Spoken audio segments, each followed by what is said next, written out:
दोस्तों, पुराने जमाने के किसी नगर में एक मूर्तिकार हुआ करता था। वो पत्थरों की बहुत ही सुंदर सुंदर मूर्तियां बनाया करता था।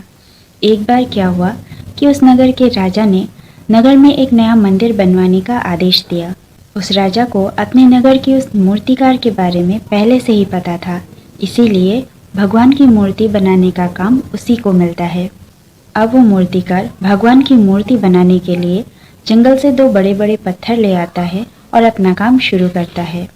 वो अपने पहले पत्थर से अपने छेनी और हथौड़े लेकर उसे मार मार कर मूर्ति का शेप देने लगता है। जब वो पत्थर आधा अधूरा सा मूर्ति का शेप लेने लगता है, तभी उसमें हल्का हल्का सा दरार यानी कि क्रैक्स आने लगता है।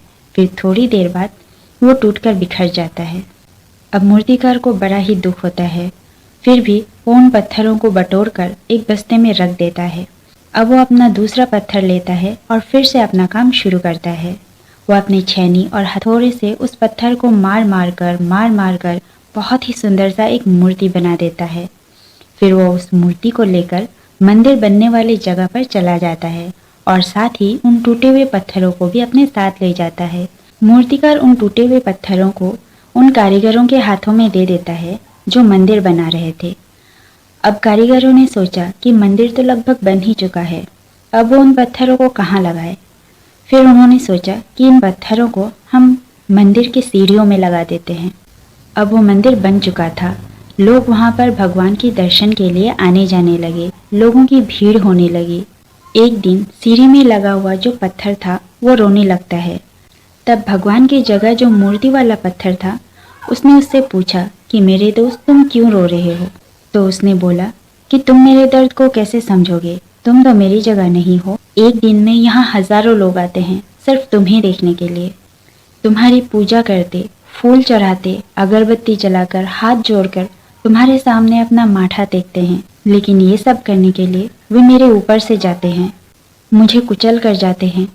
यहाँ तक कि तुम्हारे दर्शन के लिए वे अपने चप्पल और जूते मेरे मुंह पर छोड़ कर जाते हैं। और इन सब से मुझे कितनी तकलीफ होती है, मुझे कितना दर्द होता है, ये सिर्फ मैं ही जानता हूँ। और अब ये सब मुझे ज़िंदगी भर सहना पड़ेगा।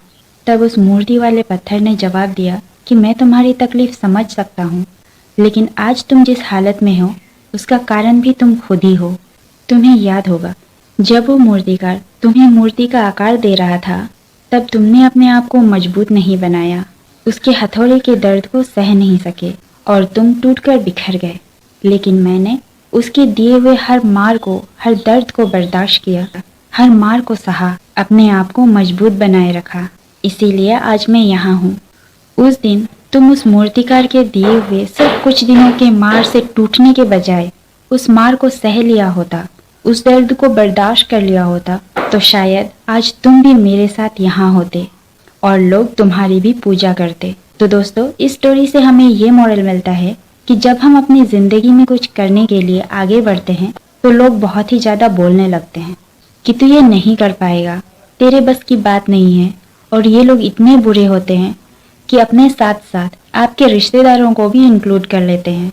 लेकिन मेरे दोस्तों, यही वो समय होता है कि आप अपनी ज़िंदगी में सफल होने का आकार ले रहे होते हैं। इसी वक्त आपको मजबूत होना पड़ता है।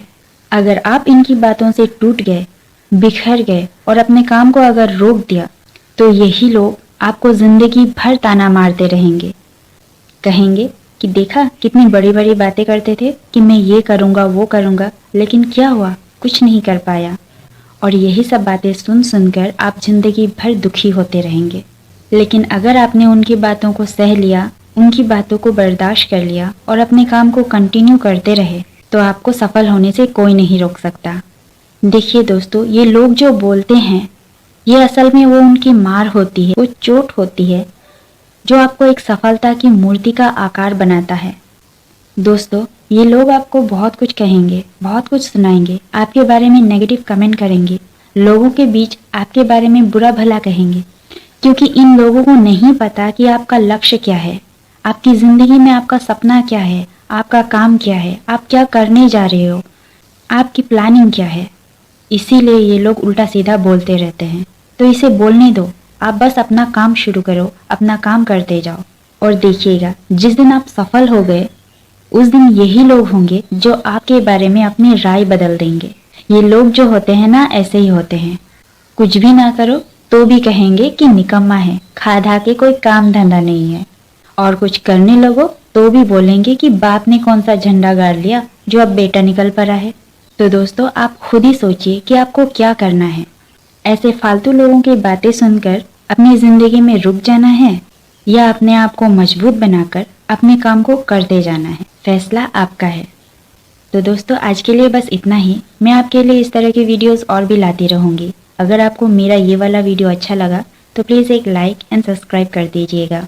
मिलते हैं अगले वीडियो में। तब तक के लिए आप अपना और अपने परिवार का ख्याल रखिए और हाँ, अपने काम को रोकिएगा नहीं।